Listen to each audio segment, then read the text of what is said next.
Ceiba Chavez coming up. Please come up here now as well.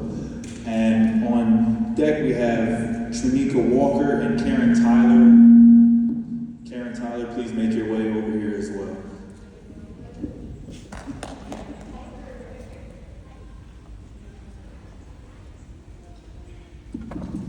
Okay, good afternoon. Let's give ourselves a round of applause right now. My name is Ceiba First Lady Chavez. I have the honor and blessing of joining all of you beautiful survivors and souls that are here. I want us to say a few things. Back up? Okay, thank you. All right. We are safe. Can we repeat these affirmations together? We are safe. We are loved. We are worthy. We are powerful. The I am affirmations that we can take in our lives. I am powerful. I am strong. I am safe. Are practices that we want to take in our everyday. I'm here not speaking from a celebrity standpoint. A lot of you know that I am a senior celebrity publicist of Black and Brown Hollywood. Good Music is my home team. Wu-Tang Clan is my home team. The Wailers are my home team. And all of that is amazing. But today I'm here to talk about my story. I am a thriver of domestic violence and sexual assault. And we are thrivers of domestic violence and sexual assault. It started very young for me, at 6 years old, and it continued into my teenage years. And then, sadly, it continued again in my late 20s, into my 30s. Domestic violence, sexual assault. Each time, God decided to pick me back up and said he wasn't done with me yet, okay? When I look back and when I think about the different situations that have transpired in my life and have brought me to this present moment. One, I realize that people who hurt us are probably hurting more than us. Another thing is we have to learn above everything that self-love is mandatory.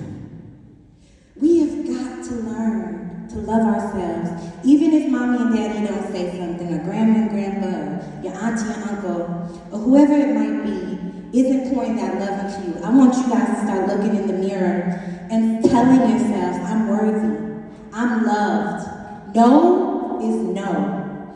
So when you come into situations, always keep your awareness about you.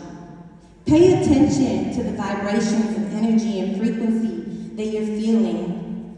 Remind yourself that you can choose to walk away from any situation, and it doesn't really matter what somebody else is feeling, but when you're in those scary moments, choose yourself. I mean, I want to say one of the hardest situations for me, I've been through all the abuses, emotional, physical, mental, spiritual. And above everything, I think that, again, when I think about it, God has always brought me back to love. That love is really the highest vibration and frequency in the universe. And if I could tell myself at 6 years old that I might be a lot further ahead, but I'm grateful for where I am because I get to see your faces. And there's people like Team 365, Asha Family Services, MKE Connect, Ms. Deborah Gillespie, whose stories, are so intertwined because it doesn't matter necessarily, which mechanism or thing that you've experienced. The important part is who do you have around you? Make sure that you surround yourself with good people who are going to pray, people who are going to listen, people who are going to just want to care and believe you, because believing is part of the journey. Let's see. I also want to say, I think one of the greatest accomplishments is becoming a mother and knowing that I have a son. When doctors told me I wouldn't have children because of the sexual abuse and the domestic abuse and what had taken place on my body. But God had another plan for me, and now I have a thriving 6-year-old little boy. And so I'm so grateful. But again, it comes back to self-love, and that's what I'm going to keep telling you guys, because that's what I practice every day.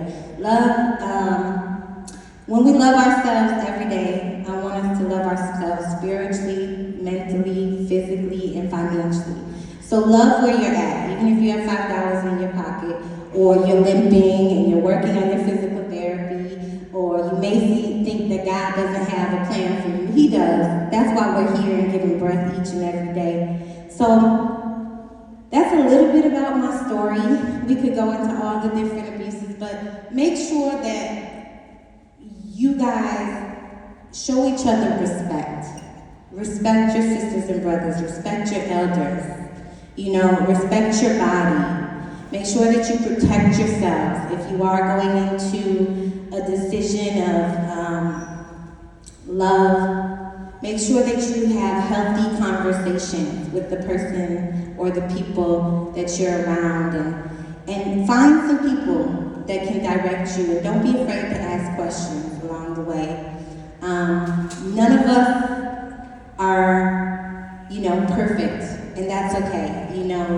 Every day we're going to learn, grow, and play together. And even as adults, a lot of times they don't share their stories with us. So I'm grateful to join so many adults who want to share their story and be transparent about what their survival journey feels like and looks like. Because it's a lot of things that don't get spoken about. Depression, your family circumstances. Sometimes we look at each other, they have better clothes than I do, they have a car, they come from that. But it's not about that. Actually, we're all more alike than we are divided. So that's where the communication comes into play. And I think that that's one of the things that really helps all of us move forward as communing. I'm grateful for Mother Deborah Gillespie and Sarah, who you just heard. Just two primary people who we've taken that vision to New York and helped people there as well. And so you just never know where your story is going to land, who you're going to help. But just listen to that discerning voice.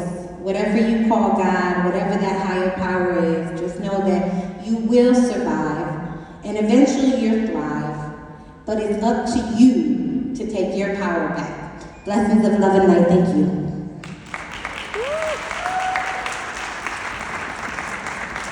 Thank you so much. Can we give it up for her one more time?